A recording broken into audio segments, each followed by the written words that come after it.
त सिंगर भाई लोग आ हम दूटा दर्द वाला गाना के मुखरा ल लिया।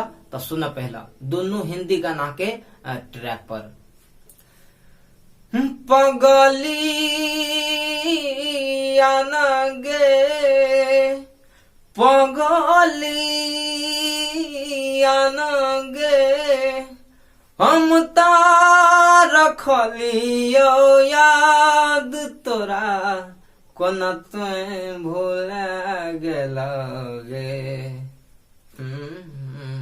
पगली आना गे पगली आना गे हम रखलियो याद तोरा कोना तुए भूल गेल गे।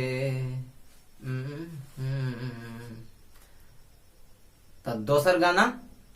मोहब्बत क्या कह गेरनिया तू बेवफा भ गेलही गे।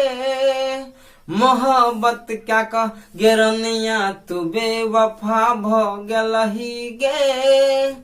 करलियो प्यार तोरा सगे करलियो प्यार तोरा सकिया दगा द गेलही गे रानी। मोहब्बत क्या कह गेरनिया तू बेवफा भ गेलही गे।